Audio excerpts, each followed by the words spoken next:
1월 17일 화요일 오늘의 주요 뉴스입니다. 뉴욕 증시는 마틴 루터킹 기념일을 맞아 휴장했습니다.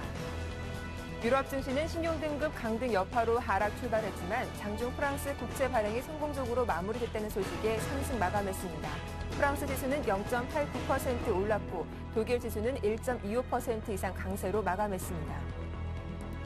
프랑스가 스탠다드 앤 푸어스의 신용등급 강등 이후 처음으로 진행된 국채 입찰을 성공적으로 마쳤습니다. 조달 금리도 다소 하락했습니다.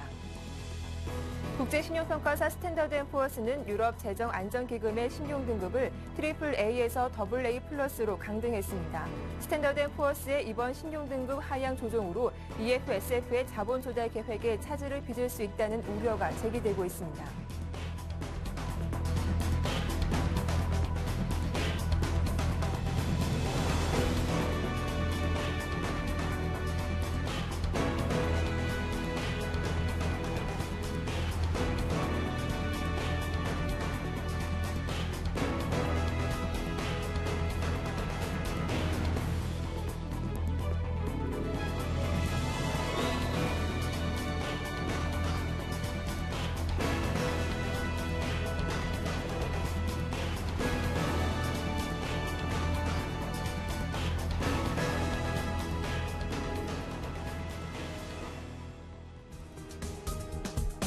안녕하세요. 굿모닝 대박 예감 박미라입니다. 간밤 뉴욕 증시는 마틴 루터킹 기념일을 맞아 휴장했습니다. 오늘 글로벌 증시에서는 유럽 증시 마감 상황에 더 주목을 해볼 텐데요. 스탠다드 앤 푸어스의 신용등급 강등 진행된 이후 프랑스의 국채 입찰이 진행됐지만 성공적으로 마무리되면서 유럽 주요국 증시는 모두 상승으로 마감을 했습니다. 자, 그리고 조금 전 발표된 소식에 의하면 오는 20일로 예정돼 있던 독일과 프랑스, 이탈리아의 정상회담이 다음 달로 연기됐다고 하는데요. 과연 어떠한 내용들이 움직이고 있는지 글로벌 핫이슈 오늘 순서는 인백스 투자전문의 이현민 본부장과 함께 살펴보겠습니다. 안녕하세요. 네. 안녕하십니까. 네, 가장 먼저 살펴볼 소식은 국제신용평가사 스탠다드 앤 푸어스가 프랑스의 신용등급 강등에 이어서 유럽 재정안정기금의 신용등급을 AAA에서 AA 플러스로 강등했다라는 소식입니다. 자, 아무래도 향후 자본 조달 계획에 차질을 빚지 않을까 이런 우려도 제기되고 있어요. 네, 그렇습니다. 스탠다드 앤 푸어스가 지난 주말에 9개 국가의 신용등급을 강등을 일제히 했는데요. 이런 의미에서 유럽 재정 안정기금의 신용등급, 이른바 AAA를 가져갈 수 있을까, 이런 내용들이 가장 현재 초미의 관심사라고 하겠습니다만, 지난 새벽에 끝난 유럽 증시에서 역시 S&P가 계획대로 AAA의 등급을 한 단계 강등을 했습니다. AA로 강등을 했는데요. S&P는 지난 12월에 프랑스의 신용등급이 AAA에서 한 단계 강등이 되거나 현재 EFSF, 유럽재정안정기금을 둘러싸고 있는 6개 이른바 AAA 국가 중 일부라도 탈락하게 될 경우에는 등급 조정을 할 수 있다라고 이미 얘기를 했는데 그러니까 영업일로 보면은 하루 만에 등급 강화를 했습니다. 이런 내용은 S&P가 그동안 등급과 관련된 강등을 준비하고 있다가 이른바 지난주 금요일 날 9개 신용등급과 관련된 무더기 신용등급 강화 이후에 EFSF에 대한 논란이 좀 불거질 것을 미리 봉합한다는 차원에서 빠른 결단을 내린 것으로 보입니다. 따라서 앵커께서 지적하신 대로 이렇게 흘러가게 된다면 EFSF가 현재 조달할 수 있는 조달 금리는 다소 국제시장에서 높은 수익률을 요구받을 것으로 보이고요.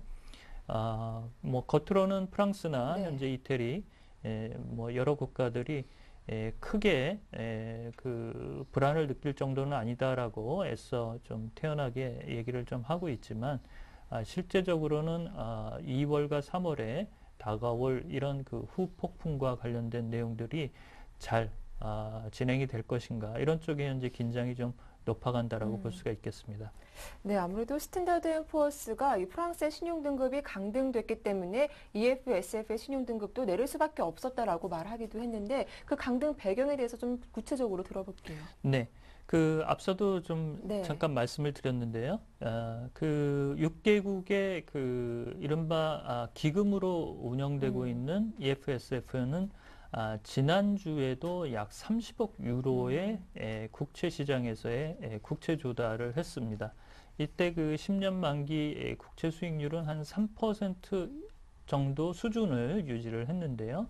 이렇게 그 강등이 되게 되면 이런 그 국채 수익률이 어떻게 움직일까도 상당히 궁금하다고 하겠습니다. 네. 이렇게 강등한 배경은 역시 말씀드린 대로 오스트리아와 프랑스가 트리플 A에서 한 단계 강등이 됨으로써 이른바 4개국만이 현재 트리플 A를 받고 있고 이 4개국들인 핀란드와 덴마크, 룩셈부르크, 독일 이렇게 4나라 중에 핀란드와 덴마크, 룩셈부르크 등 일부 국가들의 등급 전망도 부정적으로 낮아지는 등 트리플 A 국가에서 현재 제대로 대접을 받을 수 있는 유로존의 국가는 독일밖에 현재 남아있지 않다라고 보는 게 어떻게 본다면 적확한 표현으로 볼 수 있는 부분이라고 하겠습니다. 따라서 S&P가 피치사가 프랑스의 등급 관련해서 올해는 등급 강화가 없다라고 지난주에 나왔고 네. 또 새벽에 끝난 현재 그 유럽 증시에서 무디스가 트리플 A의 프랑스 등급을 유지하겠다라는 발언이 나오자마자 네. S&P가 기존에 자신들이 가지고 있던 퍼스펙티브, 식견을 그대로 강등 조치를 빨리 단행한 것이 아닌가라고 볼 수가 있겠습니다. 자, 그렇다면 EFSF 추가적인 재원 확충 전망은 좀 어떤가요? 현재 가용 그 재원은 네. 유럽재정안정기금이 약 4,400억 유로 정도가 있는데요. 이 중에 일부가 이제 그 현재 아일랜드와 포르투갈의 구제금융으로 현재 들어가 있는 상태고요.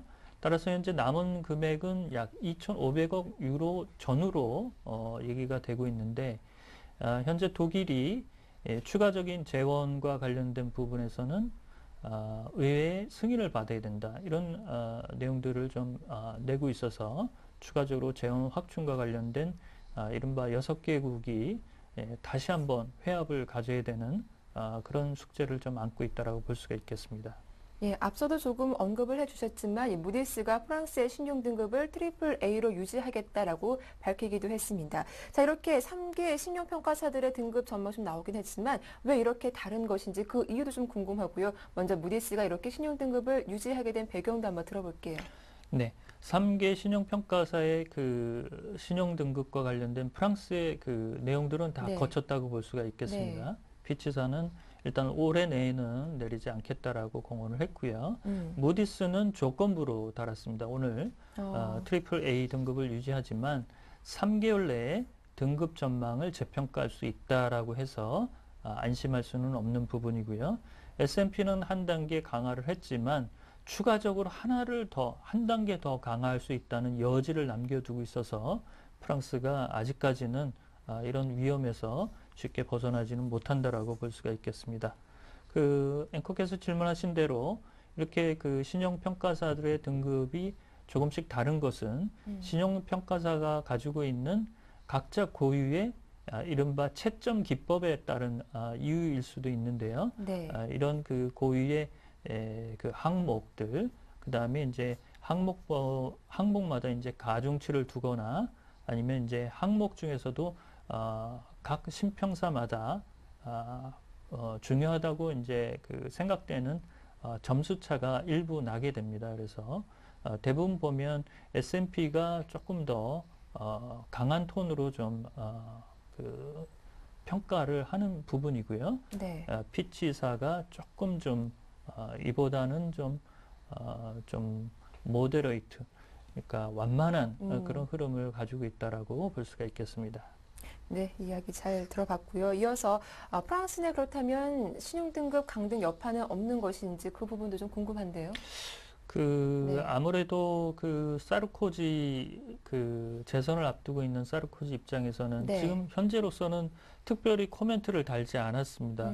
이런 부분이 좀 고민이 있는 것으로 보이고요. 그다음에 EFSF 유럽재정안정기금의 충원 문제 이런 쪽에 이제 또 기금의 충원을 해야 되는 프랑스 입장에서는 기금이 충원되면 이런 쪽에서 또 이제 신용등급 강등과 관련된 또 위험 요소가 또 있기 때문에 네. 이러지도 저러지도 못하는 그런 흐름이라고 하겠는데요. 음. 현재 사르코지가 4월에 그 이른바 대선에서 다시 당선되기 위해서는 뭐 어떻게 본다면 현재 좀 미룰 수 있는 부분이 앞당겨졌다면 이 부분을 잘 봉합하는 쪽에서 사르코지가 이제 고민을 좀 많이 하지 않을까라고 볼 수가 있겠습니다. 네, 아무래도 이 프랑스의 신용등급 내용이 상당히 중요하기 때문에 오늘 계속 좀 다뤄지는 것 같은데요. 또 앞서 주말에서는 이 프랑스가 신용등급 강등 이후 국채 입찰을 진행하기도 했습니다. 하지만 그 결과 상당히 성공적이었더라고요. 네, 네, 이 프랑스의 국채 입찰은 S&P가 네. 이번에 유럽재정안정기금의 등급 강화가 나오기 전에 마무리가 됐기 때문에 국채 입찰은 수월하게 이제 넘어갔는데요. 오늘 86억 정도의 86억 유로의 국채를 발행을 했는데 1년물과 3개월물, 6개월물 모두 지난 그 낙찰 금리보다는 조금 더 낮게 나왔다는 점, 이런 점이 아무래도 무디스가 프랑스의 등급을 유지했다는 소식, 그다음에 시장에서 프랑스의 국채 시장까지 흔들리게 된다면 유럽 증시가 굉장히 어려울 수 있다라는 쪽에서 그 이른바 시장 참여자들이 적극적으로 국채 입찰에 참여한 부분이 어느 정도 있지 않을까라고 보겠습니다. 네. 자, 이어서 유럽 증시 마감 상황 살펴보겠습니다. 이렇게 신용등급 강등 여파로 장 초반 출발은 좀 부진했습니다. 하지만 이렇게 프랑스 국채 입찰이 성공적으로 마무리되면서 장 막판 모두 반대에 성공하기도 했는데요. 자세한 유럽 증시 마감 상황 정리해 보겠습니다. 네. 전반적으로 네. 분위기는 좋았습니다. 뭐 앵커께서 말씀하신 대로 그 무디스의 프랑스 등급 유지 때 전반적으로 시장의 분위기가 좋은 흐름이 나타나서 네. 지수는 좀 상승세가 나타났지만 장 마감 이후에 S&P 유럽재정안정기금의 내용들이 내일 이제 어느 정도 영향을 미칠까 그것이 이제 궁금하다고 하겠는데요. 영국 지수는 0.37% 상승을 했고요. 독일의 닥스 지수도 1.25%, 프랑스의 CAC 지수도 0.89% 상승하는 등 프랑스의 국채 입찰과 관련된 부분에서는 좋은 흐름이 간밤에 끝난 유럽 증시에서는 어느 정도 나타났다라고 볼 수가 있겠습니다. 네, 다음은 좀 그리스 소식도 살펴보겠습니다. 그리스 파파데모스 총리가 유로존 탈퇴 의사는 없다라고도 확인을 하기도 했습니다. 그런데 일각에서는 또 원치 않은 디폴트에 빠질 수 있을 것이다라는 우려가 제기되고 있는데 지금 그리스 문제 좀 다뤄볼게요. 그리스 네. 문제는 현재 그리스가 판단을 할 수 있는, 선택을 할 수 있는 그 여건은 아닙니다, 사실. 예.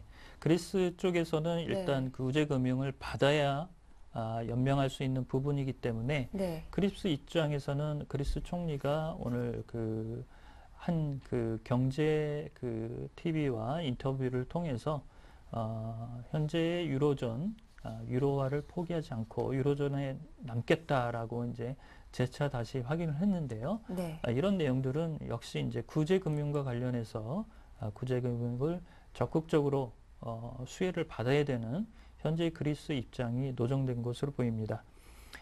그래서 이 현재 그리스 입장에서는 민간 채권단과의 채권 협상, 이른바 채무 탕감 비율과 관련된 내용, 이런 점이 약간의 불협화음을 내고 있고, 지난 주말에 회의에서도 이 내용이 아직 봉합이 안 됐고, 간밤에 끝난 유럽 증시 내에서도 이런 내용이 아직까지 결론이 내지 못하고 있기 때문에 이른바 민간 채권단이 현재 채무 탕감 비율, 그 다음에 30년 만기로 장기채로 스위칭되는 쪽에서의 금리 문제, 이런 점들에서 현재 일부 이견이 커지고 있는 상황이라고 하겠습니다. 아무래도 좀 헤어컷 비율을 올리느냐 마느냐 그 부분이 상당히 좀 논란이 되고 있는데 이런 민간 채권단과의 남은 쟁점도 어떤 것이라고 볼 수 있을까요? 네네. 말씀하신 대로 네. 헤어컷 비율은 올리기가 제가 보기에는 조금 어렵지 않을까라고 보겠습니다.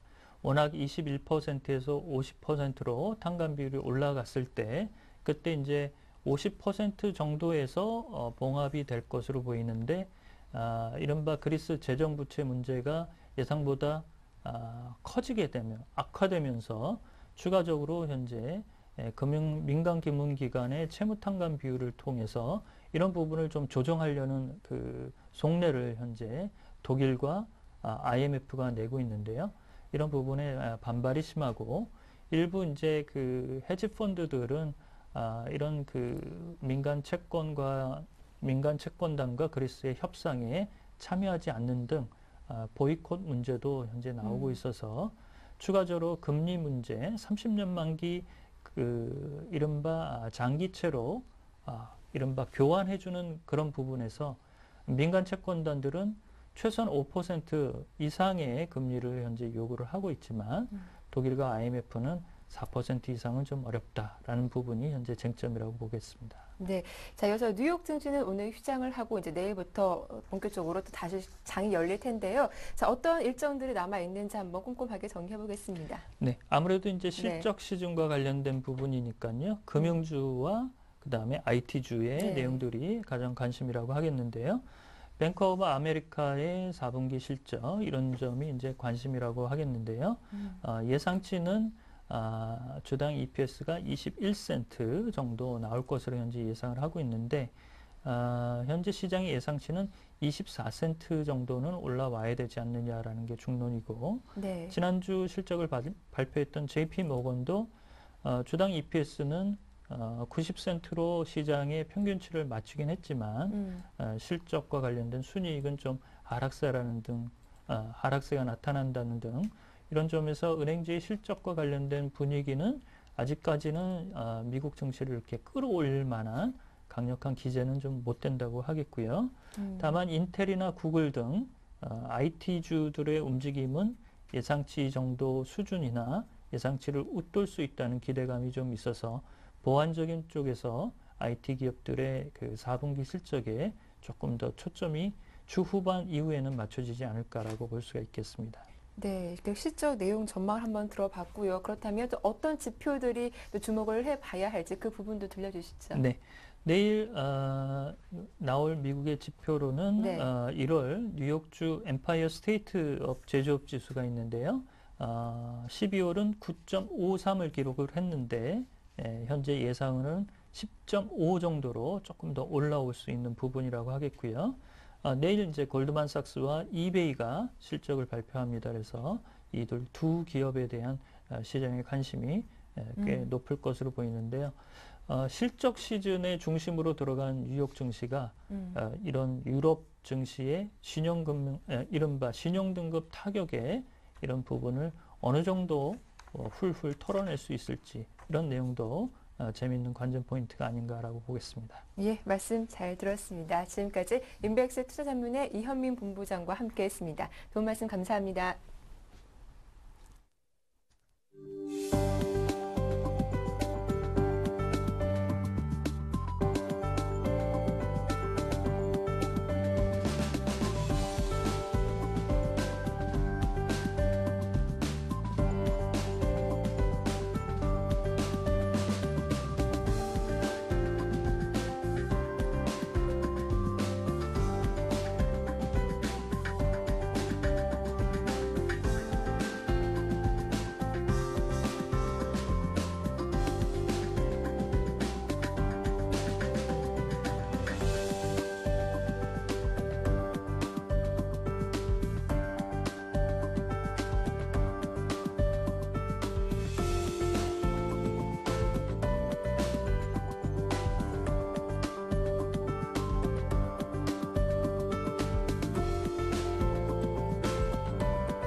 네, 글로벌 마감 시황 살펴봤고 그에 따른 오늘장 전망 꼼꼼하게 짚어보겠습니다. HMC 투자증권 시화지점의 박지훈 과장 전화로 만나볼게요. 안녕하세요. 네, 안녕하세요. 예, 간밤 뉴욕 증시는 휴장했습니다. 앞으로 유럽 증시 마감 상황부터 정리를 해보고 넘어갈 텐데요. 유럽 증시 기분 좋게 상승으로 마감을 했죠. 국내 증시에도 훈풍으로 작용할 수 있을까요? 네, 일단은 약세로 출발했던 유럽 시장이 그래도 프랑스 저리 국채 발행이 좀 성공했던 부분도 좀 있고요. S&P와는 좀 다른 방향이지만 무디스 쪽에서도 일단은 프랑스 쪽이라든지 유럽에서는 일단은 기존에 있던 스탠스를 그래도 유지를 하고 강등에 대한 처리를 하지 않았다는 건 점. 그런 점에서는 일단 낙폭과대 종목들이 좀 빠르게 반등에 좀 성공해주면서 어떤 특별하게 치고 올라오는 업종은 없었다. 전반적인 도른 업종 내에서 그 반발 매수세가 좀 들어오면서 좀 반등에 좀 성공했던 부분도 있고요. 다만 이제 EFSF 쪽에서의 어떤 신용을 또 강등하는 그런 S&P 어떤 입장은 뭔가 좀 다르게 해석을 좀 할 필요가 있겠죠. 그러니까 이제 점점 이렇게 다가오고 있는 굵직한 정상 회담 어떤 큰 이벤트들에 대해서 좀 더 빠른 촉구, 그러니까 빠른 어떤 해결책 모색을 좀 더 채찍질을 하고 있는 것으로 좀 해석을 해봐야 되는 부분도 있고, 너무나 좀 빠르게 좀 신용 등급에 대한 강등을 좀 S&P 쪽에서는 좀 하고 있는 것은 아니냐. 사실 어찌 보면 공격적인 어떤 유럽 문제에 대한 해결을 촉구하는 부분으로 좀 해석하는 그런 분위기가 유럽 쪽에서는 좀 조성이 되었다라고 볼 수 있고, 일단 반등에 좀 성공했던 부분은 있겠지만 미국 쪽에서 좀 휴장을 했던 부분이 있기 때문에 금일 시장도 좀 반등에 좀 시도를 할 거로 보여지고요.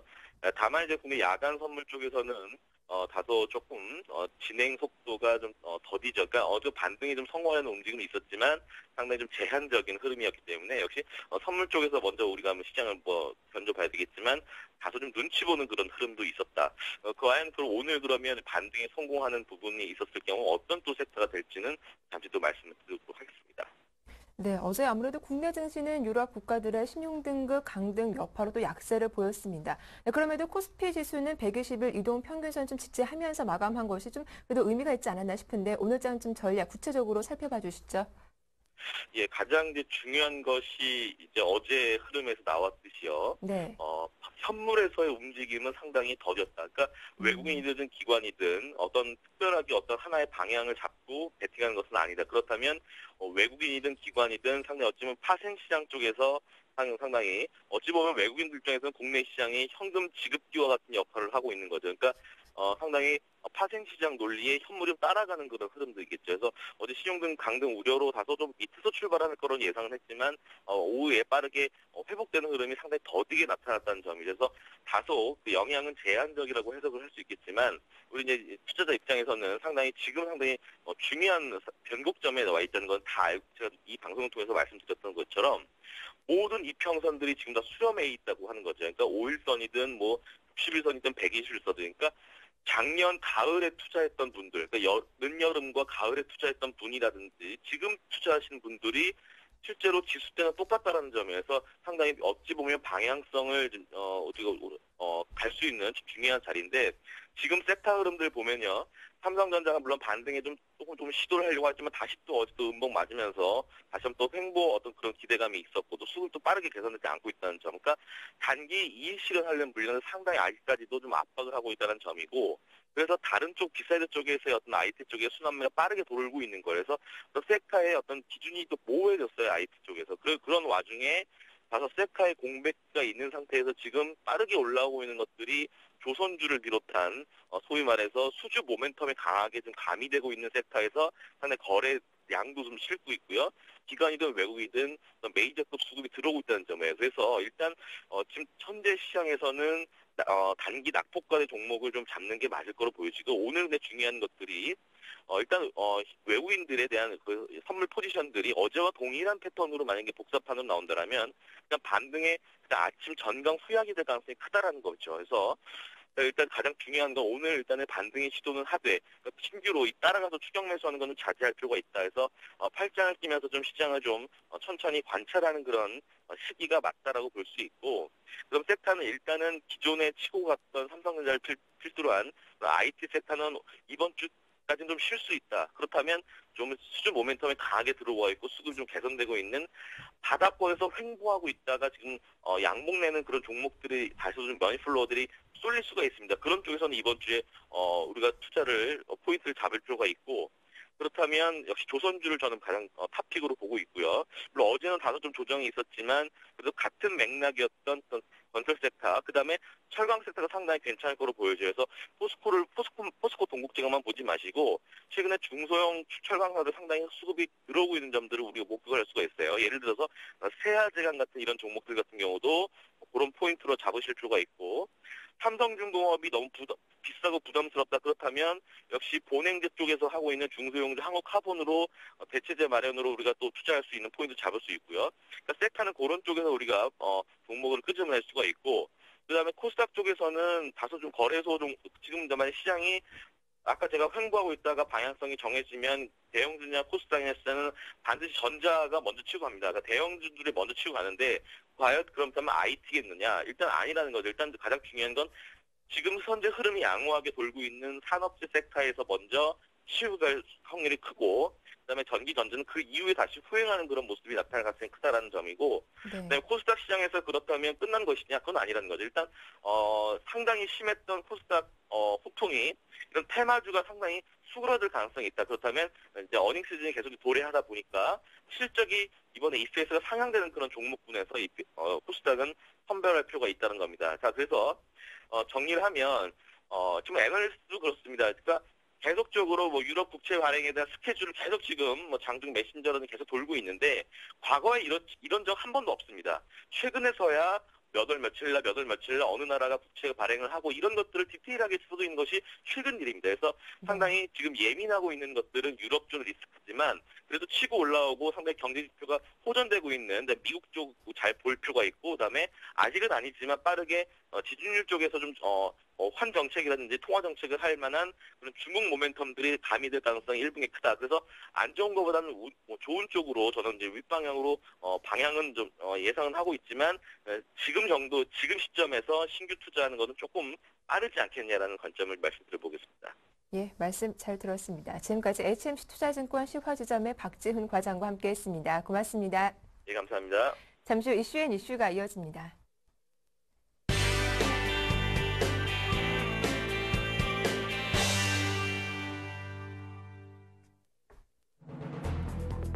삼성그룹과 현대차, LG, SK 등 4대 그룹이 시스템 통합과 광고, 건설, 물류 등 4개 분야에서 입찰 문턱을 낮추기로 했습니다. 이에 따라 계열사 일감 몰아주기가 사라질지 귀추가 주목됩니다. 공공기관에서 2년 이상 근무한 비정규직 근로자 중 앞으로도 필요한 업무를 하는 이들의 고용 형태가 올해부터 무기계약직으로 전환됩니다. 오는 7월부터 이동통신사들은 요금 한도를 초과하거나 과도한 국제전화 이용 요금이 부과될 경우 이를 가입자에게 의무적으로 알려야 합니다. 금융당국의 잇따른 경고 조치에도 불구하고 테마주들이 연일 기승을 부리면서 증시를 왜곡하고 있습니다. 경기 불확실성이 커지면서 테마주에 대한 관심이 높아지고 있습니다. 자, 오늘 이슈 순서는 서울경제신문 증권부의 안현덕 기자와 함께하겠습니다. 안녕하세요. 네, 안녕하세요. 네, 첫 소식입니다. 국내 대기업들의 계열사 일감 몰아주기가 사라질 전망입니다. 삼성과 현대 그리고 LG, SK 등 이 4대 그룹이 중견기업의 경쟁 입찰을 좀 낮추기 위해서 노력하고 있다고 하는데 어떤 내용인가요? 예, 삼성그룹과 현대차, LG, SK 등 4대 그룹이 시스템 통합과 광고, 건설, 물류 등 4개 분야에서 입찰 문턱을 낮춥니다. 계열사에게 수의 계약으로 일감을 몰아준 관행을 자제하고 경쟁 입찰을 통해 독립 중소기업의 사업 참여 기회를 확대하기로 했기 때문인데요.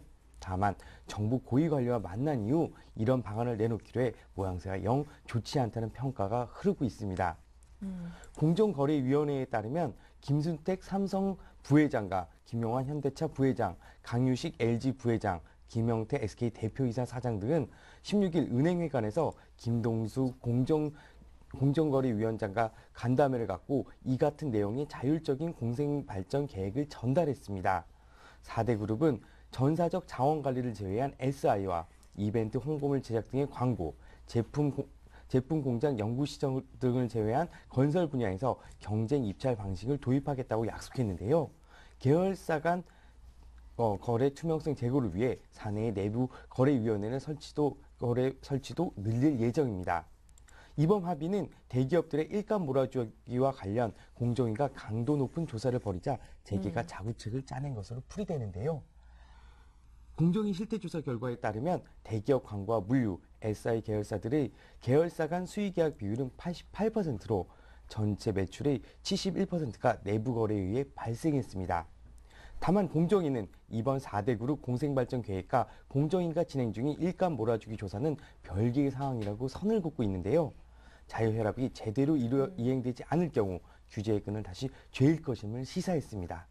네, 대기업들의 변화, 중소기업엔 또 희소식이 아닐 수 없는데요. 이와 함께 공공기관 비정규직 노동자들에게도 밝은 소식이 전해졌다고 합니다. 자, 바로 무기계약직 전환으로 고용 불안이 다소 사라지지 않을까 싶은데 어떤 내용인지 자세하게 전해주시죠. 예, 공공기관에서 2년 이상 근무한 비정규직 근로자 중 앞으로도 필요한 업무를 하는 이들의 고용태가 올해부터 무기계약직으로 전환됩니다. 정부 추산으로 전체 34만 1,000명의 공공기관 비정규직 가운데 약 9만 7천 명이 전환 대상입니다. 고용노동부는 상시 지속적 업무 담당자의 무기계약직 전환 기준 등 공공부문 비정규직 고용 개선 추진 지침을 16일 발표했습니다. 이번 지침은 지난해 11월 발표한 공공부문 비정규직 고용 개선 대책의 후속 조치로 중앙행정기관과 지방자치단체, 공공기관, 공기업, 교육기관 등 공공부문 전체 기관에 적용된다고 하는데요. 무기계약 전환을 위한 개인별 판단은 상시 지속적 업무에 종사해야 하며 업무 자체가 2년 이상 지속됐고 앞으로도 지속될 것으로 예상돼야 한다고 합니다. 구체적으로 우정사업본부의 집배원이나 각 지자체에 소속된 청소부 등이 혜택을 받게 될 전망입니다. 지침에 따라 각 기관은 해당 업무 종사자에 대해 근무 실적과 직무 수행 능력, 직무 수행 태도 등을 평가해 무기계약직으로 전환하는데요. 정부는 각 기관으로 하여금 기관별 자체 무기계약직 전환 계획을 수립해 4월 15일까지 보고하도록 하고 반기별로 전환 실적을 제출하게 했습니다. 지침에는 비정규직에게 복지 포인트와 상여급을 지급하도록 했는데요. 우선 무기계약직과 1년 이상 근무한 기간제, 시간제 근로자에게 기본 복지 포인트로 연 30만 원 수준이 지급되며 상여금 명목으로 1인당 연평균 80만 원에서 100만 원이 제공됩니다. 6개월에서 1년 미만인 이들은 근무 기간과 기간 등을 고려해 혜택이 결정되는데요. 비정규직에서 정규직으로 채용되거나 전환될 경우 비정규직 경력 인정 방안도 추진됩니다. 또 청소, 경비 등 단순 노무 용역 근로자의 근로 조건을 보호하기 위해 고용 승계 및 유지의 내용을 담은 합동 지침도 마련된 예정입니다. 다만 업무 대체자와 고령자, 박사 학위자와 같은 전문 지식 기술자, 기간제 교사, 영어회화 전문 강사, 시간 강사 등 기간제 근로자 사용기간 예외 사유에 해당하는 이들은 무기계약직 전환 대상에서 제외했습니다. 네, 이제는 생활 필수품이 돼버린 휴대전화. 그런데 각 가정마다 요금 부담도 만만치가 않은데요. 앞으로 요금 부담이 좀 과도하게 나타날 경우 미리 알려주는 방안이 추진되고 있다고요? 예, 오늘 7월부터 네. 이동통신사들은 요금 한도를 초과하거나 과도한 국제전화 요금이 부과될 경우 이를 가입자에게 의무적으로 알려줘야 합니다. 휴대폰 요금 폭탄 피해를 줄이기 위해서인데요. 방송통신위원회는 이 같은 내용의 전기통신사업법 개정안 이른바 빌쇼크 방지법이 17일 공포를 거쳐 오는 7월 18일부터 시행될 예정이라고 16일 밝혔습니다. 전병헌 민주통합당 의원이 대표 발의한 이 법안은 지난해 12월 30일 국회를 통과했는데요. 이미 국내 이동통신사들이 데이터 통화료가 일정 금액에 도달하면 문자로 알려주거나 설정 한도 초과 시 차단해주는 서비스를 제공하고 있는데 이를 법제화한 것입니다. 미국도 지난해 10월 이동통신산업협회가 연방통신위원회 및 소비자연맹과 함께 빌쇼크 방지를 위한 가이드라인을 발표했는데요. 국내에서도 스마트폰이 도입된 지 2년 만에 스마트폰 이용자가 2,100만 명을 넘어서고 무선 데이터 이용량이 53.6배 증가하면서 예측하지 못한 높은 요금 청구로 인한 이용자 피해가 크게 증가함에 따라 관련 방안을 추진합니다. 네, 다음 소식입니다. 정치권 못지않게 국내 증시에서도 선거 열풍이 한창이라고 합니다. 바로 대선과 관련된 테마주가 그 주인공인데요. 하지만 잘못된 열기로 증시가 도박판을 방불케 하고 있다는 지적도 나오고 있습니다. 자세한 내용 살펴봐 주시죠. 금융당국의 경고 조치에도 불구하고 테마주들이 연일 기승을 부리면서 증시 왜곡을 심화시키고 있습니다. 경기 불확성이 높아지자 투자자들이 일반 종목은 외면한 채 테마주에만 관심을 가지면서 유동성 쏠림 현상이 심해지고 있는 것인데요. 말 그대로 도박판을 연상시키는 투자가 성행하고 있다고 합니다. 16일 주식시장에서는 영남제분과 모나미가 나란히 상한가로 장을 마쳤습니다. 이날 영남제분의 거래량은 1,086만 주로 기록하면서 코스닥 시장에서 하루 거래대금 10위로 도약했는데요. 유가증권 상장사인 모나미의 거래량도 750만 주로 전거래일인 52만 주에 14배 이상 늘어났습니다. 영남제부는 이 회사 대표이사가 이해찬 전 총리와 친분이 있다는 이유로, 모나미는 한명숙 통합민주당 대표가 과거 서울시장 선거 때 주장했던 무상교육에 대한 수혜주라는 이유로 각각 급등했는데요. 지난 15일 통합민주당 전당대회에서 한 대표와 문성근 최고위원 등 노무현 전 대통령 측근들이 대거 약진하면서 주식시장에 친노 테마주가 등장하고 있는 셈입니다. 최근 금융당국의 이딴 제재 방안 강구에도 불구하고 테마주 기승 현상은 좀처럼 수그러들 기미가 보이지 않고 있는 모습인데요. 한국거래에 따르면 지난 12월 19일 김정일 사망으로 증시 불확성이 고조된 뒤부터 이날까지 한 달 동안 코스닥 시장 전체의 거래 대금은 55조 5,382억 원으로 같은 기간 유가증권 시장이 67.4% 수준에 달했습니다. 네, 좀 말 그대로 이 정치 등 테마주 열풍이 증시를 왜곡시키고 있는데 그 원인에 대해서 한번 들어볼게요. 이렇게 증시 왜곡 네. 현상이 만연하게 된 것은 최근 유럽과 미국, 중국 등에서 증시 불안 요인이 동시다발적으로 발생하고 있기 때문인데요. 거기다 기업 실적도 계속 떨어지고 있어 이런 떨어지고 있는 이때 악재가 나타남에 따라서 투자자들의 관심이 테마주에게만 몰리는 기현상이 발생하고 있는 것입니다. 코스닥 지수가 김정일 사망 이후 이날까지 19거래일간 별다른 모멘텀도 없이 단 5거래를 제외하곤 계속 상승할 수 있었던 것도 테마주 급등이 영향이 상당히 작용했다는 분석이 우세합니다. 네, 말씀 잘 들었습니다. 지금까지 이슈앤이슈 서울경제신문 증권부의 안현덕 기자와 함께했습니다. 수고 많으셨어요. 네, 감사합니다. 이어서 이슈앤진단 함께하겠습니다.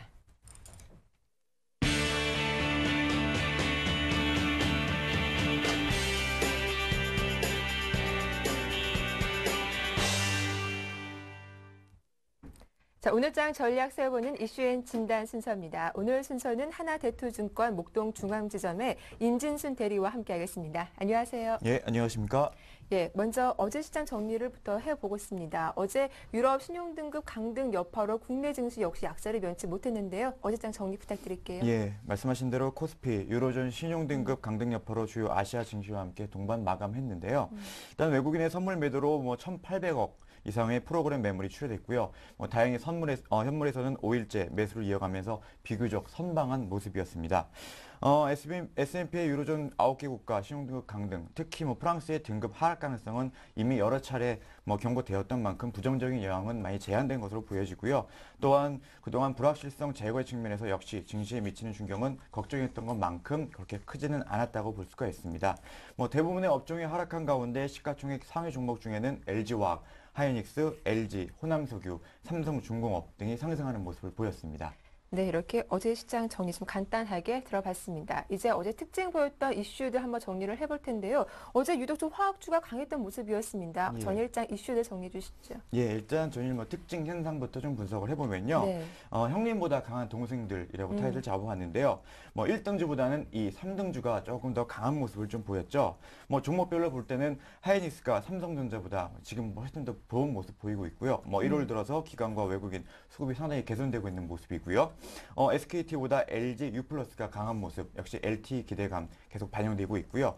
어저께 삼성중공업이 수주권이 나왔죠. 2조 6천억 원가량의 그 세계 최대 해안가스 처리 설비 시설을 수주하면서 현대중공업을 위해서 좋은 모습. 또 역시 LG패션보다는 M&A 모멘텀을 가진 한섬 이런 종목들이 강한 모습 보였는데요. 역시 지수가 박스권에 갇히면서 대형주보다는 중소형주가 좀 강한 모습. 또 업종에 따라서가 아니라 재료 또 이슈가 되는 종목군들로 개별적으로 움직이는 모습을 좀 보였습니다. 전일 강세 업종 및 종목을 한번 분석해 보면요. 화학 옐로우 치군들 상당히 강세 보였죠. 네. 1분기 실적 개선 기대감이 나오면서 코오롱, SKC, 대환유화 등 2%대 상승세 보였습니다. 또한 헬스케어주 강한 모습 보였는데요. 삼성 메디슨이 자회사 메디슨 헬스케어를 흡수 합병한다는 소식 전해지면서 인피니스 헬스케어, 비트컴퓨터 이런 종목들이 7%대 상승 보였고요. 현대상선 과거에 적대적 M&A를 시도했던 KCC가 대규모 현금을 확보했다는 소식에 역시 강세 보였고요. 한국 제지도 강한 모습 보였습니다. 원래 그렇게 움직임은 없는 종목이지만 펄프 가격 안정과 총선, 대선 등에 따른 인수의 용지, 수요가 확대된다는 소식이 전해지면서 실적 기대감 반영되면서 강한 모습으로 장을 마감했습니다.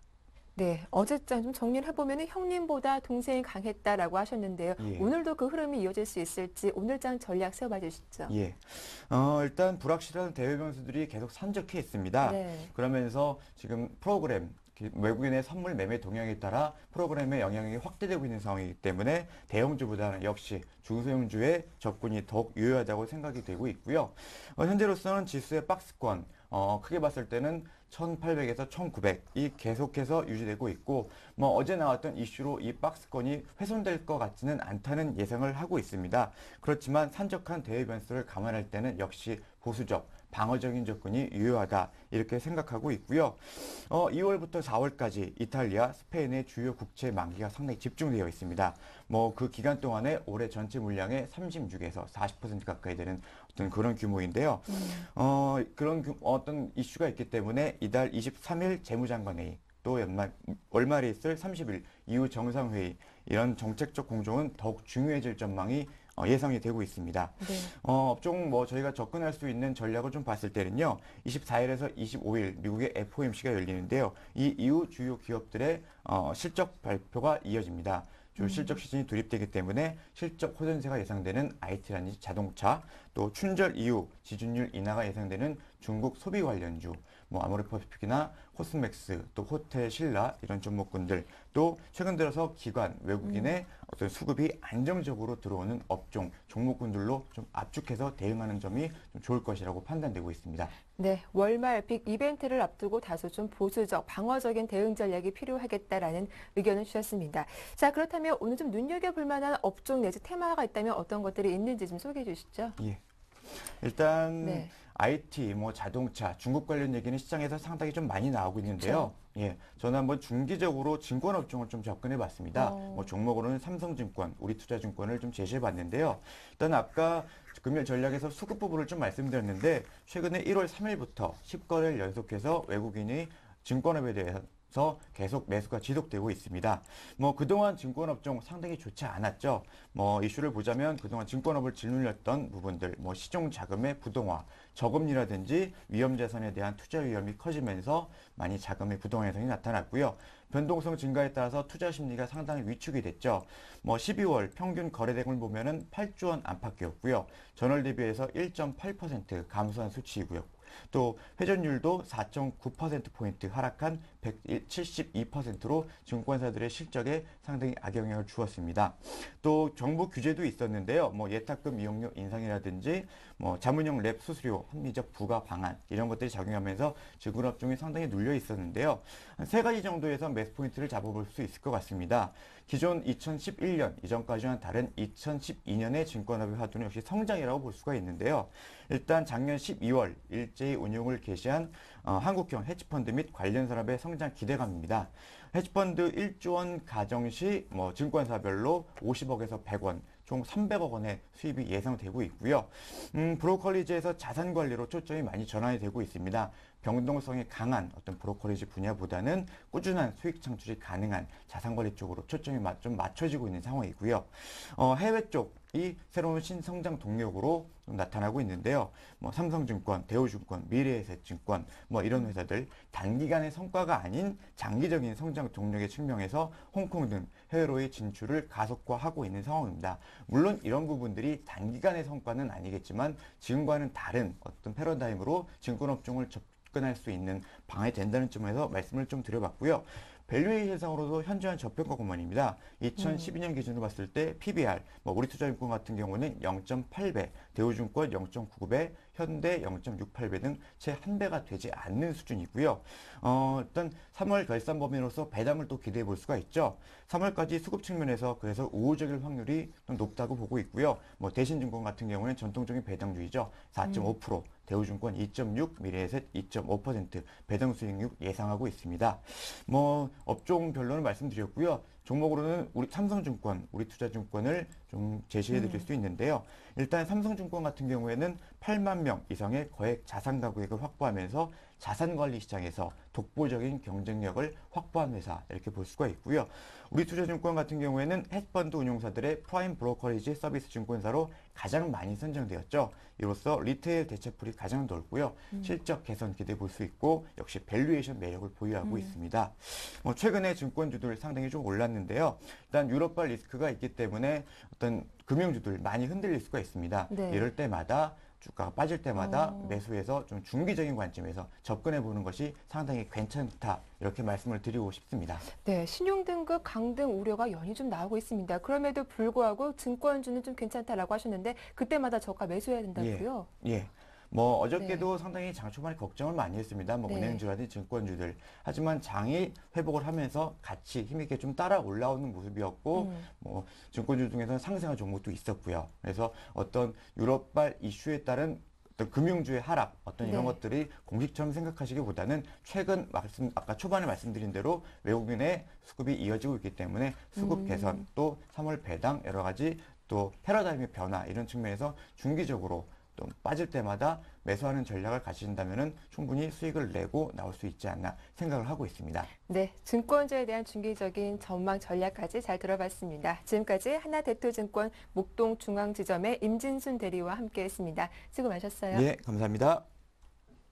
네, 굿모닝 대박 예감 1부 순서는 여기서 마치겠습니다. 저희는 잠시 후 2부에서 인사드리겠습니다. 고맙습니다.